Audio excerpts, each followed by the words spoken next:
संतन के संग लागरी तेरी अच्छी बनेगी।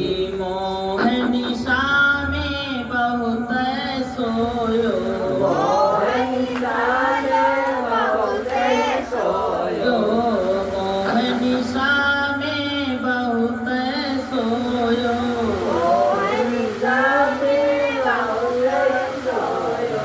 जाग सके तो जागरी तेरी अच्छी बनेगी।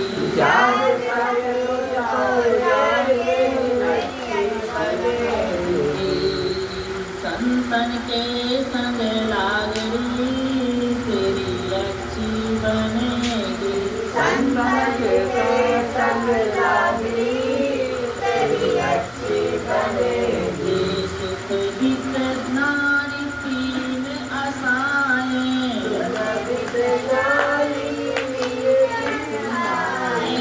सुख हित नारी तीन आशाएं,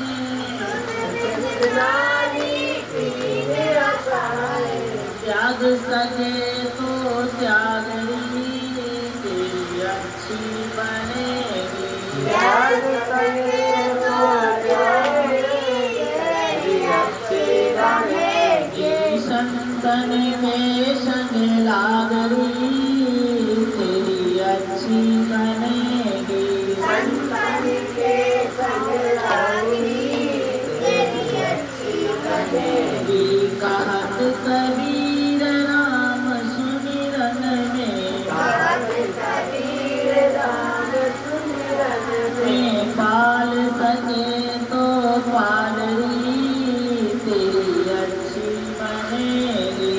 पाल सके तो पालरी तेरी अच्छी बनेगी। संतन के संग लागरी संतन के संग लागरी तेरी अच्छी बनेगी। गुरु सतगुरु भगवान की जय हो।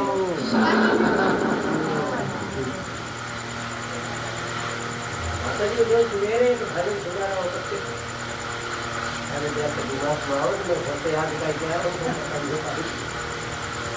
नहीं सुना देखिए नहीं याद आया बढ़िया कौन होता है कि कहाँ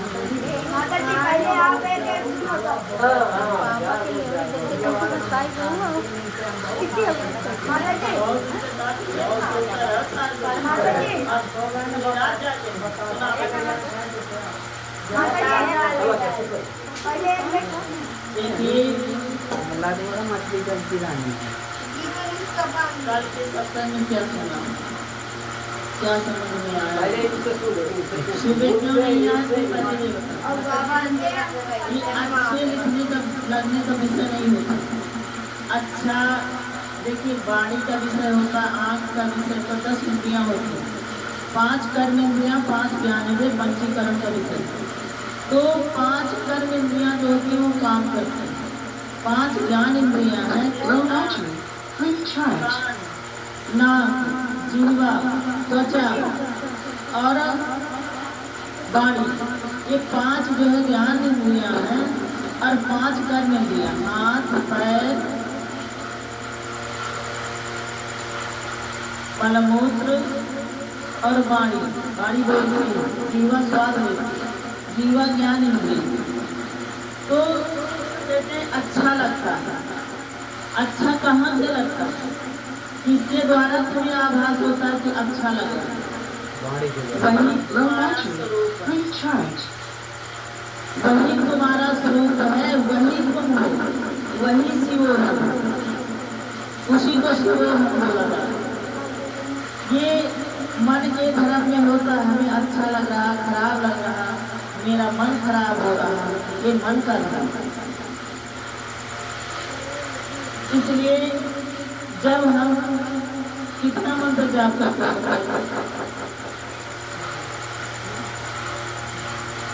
तो बहुत थोड़ी दिखाई देता, गिनती से किया करो। और देखिए ध्यान किया जाता है, अभी नवयोग के लिए होते तो ध्यान किया वो 5 बजे, दिन के बाद 4 बजे मिल जाए। अब रात आएगी तो 4 बजे जब उठोगे तो 4 से 5 का अपना भजन पूजा 4 बजे बैठ के किया। ध्यान ऐसे किया जाता, देखिए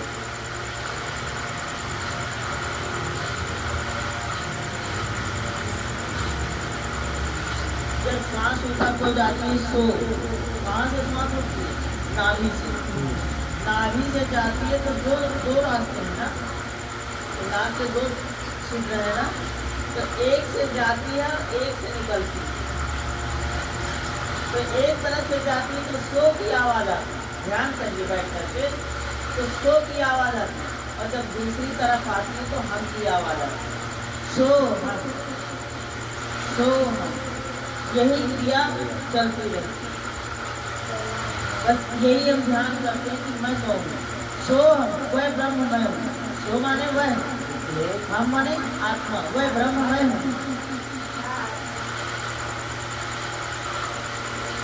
एक भजन और सुन लो, फिर कथा सुनाते हैं।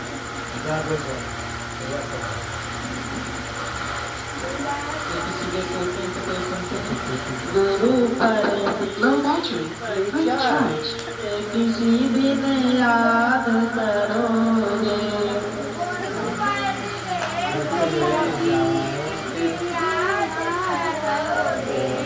गुरु परदेसी फकीर किसी दिन याद करोगे, गुरु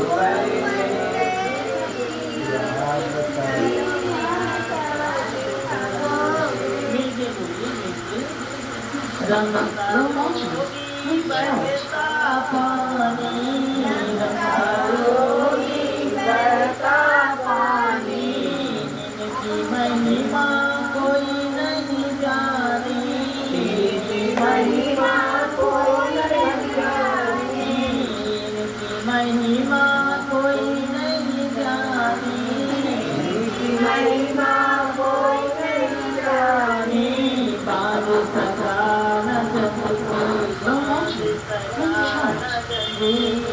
किसी दिन याद करोगे,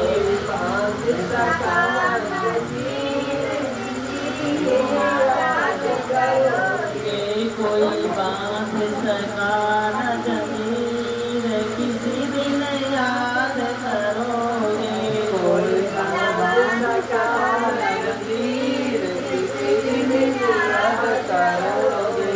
कभी पूरब में कभी पश्चिम में, कभी पूरब में कभी पश्चिम में, कभी उत्तर में कभी दक्षिण में, कभी उत्तर में कभी दक्षिण में। इस समय हम भी दक्षिण में आ गए ना, ये हमारी तो कथा है। कभी हम पश्चिम में जाते हैं, कभी पूरब में जाते हैं, कभी उत्तर में भी जाते हैं। सीतापुर के भी हम रास्ते में बाहर तो वो बार बार वो यही कहते स्वामी शरीर है, वो ये पूछा करते हैं। तो इसी तरह है कि गुरुओं की महिमा कोई नहीं जानता, ये शरीर है। और जो इसके अंदर बैठा हुआ है शिव कल्याण स्वरूप आत्मा सोहन तुम्हारा स्वरूप जो है वो भी फकीर है। आज इस शरीर में कल दूसरे शरीर में जाएगा, वो बदलता रहता है। जहाँ इस शरीर का कार्य पूरा हो गया, समय पूरा हो गया, तो बस दूसरे घर में वो चला जाता है। तो फकीरों का फकीर है। और इस समय भी शरीरधारी भी कभी हम किसी दिशा में कभी किसी दिशा में, वो ठिकाना नहीं है। तो गुरु फकीर किसी दिन याद करोगे, याद करोगे।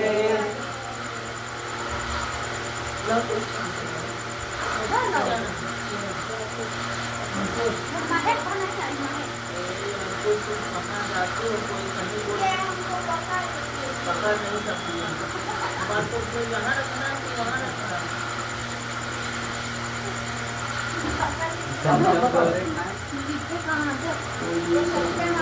मन से बोलो नहीं, कल तक में बोलो यार।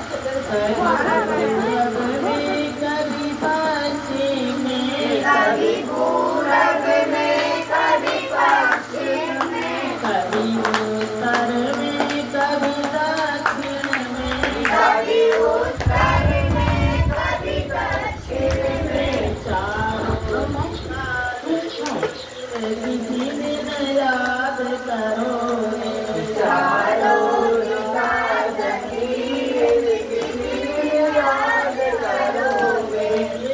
तुम्हारे लोगों के हम तो रिश्तेदारों में जाते हैं, हाँ? और हमारी लोगों की चारों दिशा में रिश्तेदार हैं।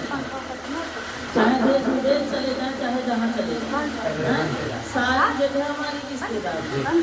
तो चारों दिशा जगीर किसी दिन याद करो। चारों दिशा जमीन किसी दिन याद करोगे। गुरु परदेशी फकीर किसी दिन याद करोगे। परदेसी फकीर किसी दिन याद करोगे। सत्संग में तुम आते रहना सत्संग में तुम आते रहना सत्संग में तुम आते रहना सत्संग में तुम आते रहना। मुक्ति मिल जीवन सफल बनाते रहना जीवन सफल बनाते रहना। मुक्ति मिले अखीर किसी दिन याद करोगे। मुक्ति मिले अखीर किसी दिन याद करोगे। गुरु परदेसी फकीर किसी दिन याद करोगे। परदेसी फकीर किसी दिन याद करोगे। बोलो सतगुरु भगवान की जय, सच्चिदानंद भगवान की जय। शिवो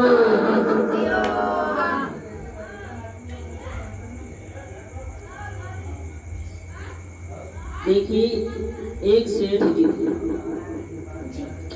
सेठ जी थे तो सेठ जी के 4 बच्चे थे। तो सेठों को दुकान धंधे धन का मत हो जाता। तुम अपने ऊपर ही नहीं ले जाना, तो साथ सुना दें। हमारी बात थोड़ी हम कर रहे हैं। ये तो सबकी कहानी हाँ, ये दृष्टांत है। तो धन मत हो जाता है, वैभव मत हो जाता है, और इस तरह का मत हो जाता है कि वो सब भूल जाता है। किसी का ध्यान नहीं रखते हैं। कौन आया कौन गया, कौन क्या कह गया क्या नहीं, कुछ याद नहीं रहता। तो सेठ जी क्या थे कि चारों बच्चों के घर बनवा दिए, उनकी दुकानें करवा दिया और सब कुछ अच्छे से सुचारू रूप से बच्चों के लिए सुख शांति के लिए कर दिया अपनी कमाई से। एक दिन क्या हुआ कि भगवान ने सोचा, ये गांठी छुए वाला कौन सा प्रणाम है? बाप अंदर अंगूठा के छुआ तो अंगूठा जाता है। तुमका बस ये ठैया ऐसे रख लिए ऐसे और से मतलब नहीं है, पैर कहाँ गांठी बस ये तना तीन दिन बहुत डालो खतरा।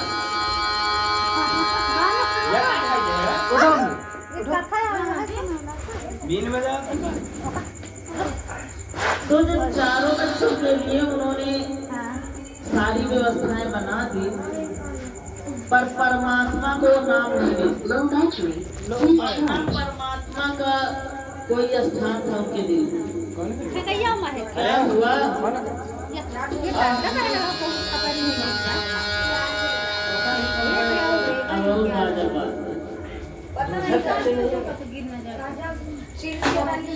सुनिए, समय सारा सब काट स्वांगने में तेल जल जाए करेंगे क्या? जो पहले का निकाल ली, तो भगवान ने सोचा एक पहले नहीं निकाल, लगा भला अब तो नहीं बा हाँ हमारा श्री राम जय जय राम श्री राम जय राम जय जय राम श्री राम जय जय राम श्री राम जय जय राम श्री राम जय जय राम श्री राम जय राम जय जय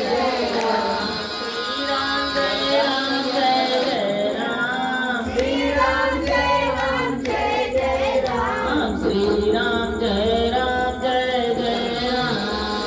राम जय राम जय जय राम कौशल्या के प्यारे राम कौशल्या के प्यारे राम दशरथ राज दुलारे राम दशरथ राज दुलारे राम श्री राम जय जय राम श्री राम जय जय राम श्री राम जय जय राम श्री राम जय जय राम जामुख राम नाम नहीं आवा जामुख राम नहीं आवा जामुख राम नाम नहीं आवा जामुख राम नहीं आवा वह मुख ब्रह्मा व्रत ही बनावा वह मुख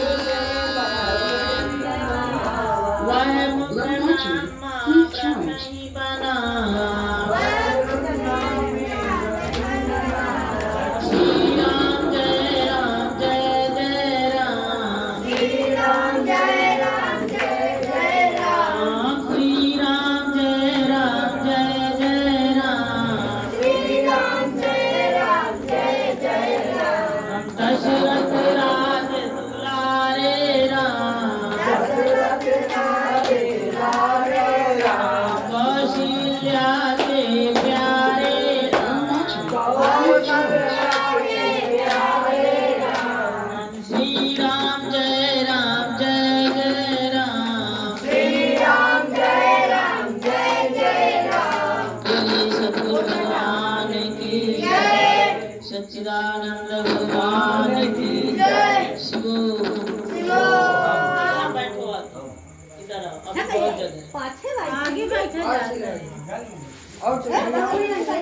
तो आइए देखिए सेठ जी के 4 बच्चे थे चारों के लिए अलग मकान बना दिया अलग मकान बना दिया सब कुछ सारी व्यवस्थाएं अलग अलग कर दी लेकिन अपने लिए उन्होंने कुछ नहीं भाई शांत रहो चुप क्या हमारी सुन लो या फिर अपनी बकवास करो चुपचाप सुनो जो सुने चलो सीधे सामने इधर बैठो इतनी जगह यहाँ खाली उधर मत बैठो वो आज ही अलग बैठी है सामने बैठा जा आगे ये कहिया चल ते कहिया तब तो क्या बता तो खिला दे वो हो कहीं वो बाबू कहीं बैठे हो चल सीधे कोई समय खा अरे उनके मुंह ओढ़े वाली है तो कहीं किनारे बैठ गए मास्टर सारे ए मैं है बहुत पीछे बैठता इनके पीछे समझ दे यही तो हां तुम बैठ जब खोलियो गेट में है सत्य खोल खाली लेके चार्जिंग में लगा दे लगा दे तो बड़े अरे उसकी बैटरी खराब है शांति रहो तो क्या सबसे रिचार्ज है नहीं प्लग में लगा वाह वाला का भाई यहाँ पर कोनो जरूरी काम हो तो वैसे आप लगाए ये लोग चले वो गेट खोलिए ठीक बोलिए सतगुरु भगवान की जय सच्चिदानंद भगवान की जय सभी गोपालों की जय आज के आनंद की जय कृष्ण की ब्रह्मा की जय तो देखिए सेठ के 4 बच्चे थे ठीक से सुनिए ध्यान से माता जी ये माइक हटाएंगे ये हमारा तो रत्तर हो वो गया जो करत करे दी जो तुम्हें सुना के सुनो जहाँ तो कुछ तो सहारा है तो चारों बच्चों के लिए 4 मकान बना दिए चारों बच्चों की शादी कर दिया अब धीरे धीरे सेठ जी तो बूढ़े होने लगे अब बाहर जो बच्चे तो उनके दुकानों पे चले जाते थे और जो बहुएं होती थी तो पिताजी को ससुर को भोजन दे दे पानी दे दे और दरवाजे पे डाल दिया तो अब खांसी भी आती है बुढ़ापे में, नाक भी निकलती है, पानी भी निकलता है, सब कुछ होता है, कभी कभी लैट्रिन पेशाब भी सब कुछ हो जाता है। तो बहुएं अपने अपने मकानों में थी और उनको भोजन पानी दे दिया करें। तो जब उनके पति आए शाम को घर में, तो जो कोई आएगा वो शांति से बैठ जाएगा, कोई किसी के चक्कर में ना रहेगा। तो क्या हुआ कि अपने अपने पतियों से जब शाम को आए तो बहुएं क्या शिकायत करती, पिताजी बाहर बैठे रहते हैं, लेटे रहते हैं और हमको मुंह मोड़ के जाना पड़ता है, और पिताजी को ऊपर रख दो तो ठीक रहे। तो अब बेटों ने भाई पत्नियों की बात मान ली। अब पिताजी बोल भी नहीं पाने लगे, अवस्था ऐसी आ गई कि बिल्कुल बीमार होने लगे। कुछ दिन तो चला ऊपर, भोजन दे आना, पानी दे आना, सब कुछ। तो कहेंगे अगर इनको भूख प्यास लगेगी तो ये कैसे पता चलेगा? तो कहा पिताजी को एक घंटी दे दो, तो घंटी बजा दिया करेगा, तो हम जान लेंगे कि इनको पानी की जरूरत है, तो ऊपर देख आएगा। तो इस तरह से उनके पास घंटी रख दी गई, तो बेचारे मजा दिया करते थे, मजबूरियां थी उनके साथ। तो एक दिन क्या हुआ कि पिताजी धीरे धीरे बहुत बीमार हुए और पोते पोतियां ऊपर जाया करें छत के ऊपर। तो एक दिन क्या हुआ कि पिताजी से बोला भी न गया, और जो पोते थे वो ऊपर गए और बाबा जी की घंटी ला करके क्या बोलते हैं गली में, जैसे तुम्हारी रोड है, बाबा पानी मांगे रे, बाबा भोजन मांगे रे, बाबा रोटी मांगे रे। इसी तरह वो बच्चों में घंटी बजा बजा कर तो खेले कुछ ना। अब पिताजी के पास तो घंटी भी नहीं रह गई, बच्चे पोते उठा ले और बच्चों में खेल रहे। अब उनको प्यास लगी थी, पानी नहीं मिला। जब पानी नहीं मिला, अब इधर बहुएं इंतजार करती कि घंटी बजाएंगे। तो क्या हुआ कि पिताजी उसी दिन उनके प्राण छूट गए, पानी नहीं मिला। जब पानी नहीं मिला तो प्राण छूट गए। जब बच्चे आए उनके चारों, तो कहने लगे पिताजी को खिलाया, भोजन दिया। तो कहती आप तो पिताजी ने पता नहीं क्या हुआ, बीमार है कि बदहजमी है कि कब्ज है, क्या भूख नहीं लगी, आज तो उन्होंने घंटी ही नहीं बजाई। तो लड़कों ने कहा तुमको देखना चाहिए, घंटी नहीं बजाई। तो जब बेटा आया तो पहले ऊपर गया, देखा तो न तो वहाँ पे घंटी है और पिताजी राम नाम सत्य हो गए। जब राम नाम सत्य हो गए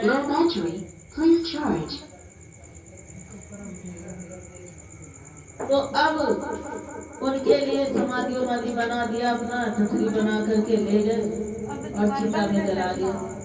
तो कहते पची पची मारे कुटुम्ब हित, नहीं पुरुषार्थ की, धिक धिक ऐसे नरन को तजी अमृत बिसरी। देखो सारी जिंदगी तुम इन्हीं के लिए लगाते रहोगे तो ये भी वैसे ही आलसी बन जाएगा। कल भी हमने ये बात कही थी कि पूत सपूत को क्यों धन संचय। अगर पुत्र तुम्हारा सुपुत्र है, अच्छा है, पढ़ा लिखा योग्य है, सामाजिक है, व्यवहारिक है, तो वो कमा लेगा और अपना परिवार पाल लेगा। और जो पुत्र तुम्हारा कपूत निकल गया तो तुम्हारा कमाया हुआ भी नष्ट कर देगा, और न तुमने अपने लिए कुछ किया और न लड़कों ने। तो इसीलिए कहा गया कि पच पच मरे कुटुम्ब हित, नहीं पुरुषार्थ की, अधिक अधिक ऐसे नरन को तज अमृत विषय। परहित सरिस धर्म नहीं भाई, पर पीड़ा सम नहीं अधमाई। कहते पराए पर सेवा, पर उपकार, पर हित सरिस धर्म नहीं भाई। जिसमें अपना कोई स्वार्थ ना हो, निष्काम सेवा, जो दूसरों के हित में आए, ऐसा धर्म करना चाहिए, ऐसी सेवा करनी चाहिए। पर हित सरिस धर्म नहीं है। इस धर्म के बराबर दूसरा धर्म नहीं। और धर्म न दूसर सत्य समाना, आगम निगम पुराण बता। रामायण की चौपाइयां, जब रामायण कभी पढ़ते नहीं तो कहां से पता चलेगा। कुछ लोग रामायण घरों में अभ्यास नहीं किया, कभी नहीं पढ़ा, और डायरेक्ट जहाँ पाठ होता वहाँ चले जाते। कोई रामायण पढ़ ही नहीं पाता, गलत पढ़ते रहते। इसलिए रामायण मंच पे बैठने से पहले अकेले में रामायण पढ़ने का अभ्यास करना चाहिए। 2-4 दोहे चौपाई अर्थ सहित पढ़ने चाहिए। तब जो है आप गलत रामायण नहीं पढ़ सकते, नहीं उसका फल कुछ नहीं। अपने देश की रीत है कि एक लाइन एक व्यक्ति पढ़ता तो दूसरी लाइन दूसरा व्यक्ति पढ़ता। लेकिन आप कानपुर जाएंगे तो कानपुर के से ही चालू है ये रिवाज। वहाँ एक व्यक्ति रामायण पढ़ता है, 2 नहीं पढ़ता। तो वो लोग कहते हैं कि स्वामी जी आपके यहाँ अधूरा पाठ होता है, और बिल्कुल सत्य भी बात है। ये देश रीत, वेद रीति, कुल रीतियाँ ये सब जगह है। तो जैसे फतेहपुर जिला हो, रायबरेली जिला है, पर यहाँ वहाँ रामायण एक जैसी होती। तो कानपुर से रामायण ऐसी होती कि जिस लाइन को हम पढ़ेंगे तो जितने रामायण रखी होगी जो पढ़ेंगे उसी लाइन को पढ़ेंगे, आगे नहीं बढ़ेंगे। और इधर जो है तो एक लाइन हमने पढ़ा तो एक को आपने पढ़ा, ऐसा।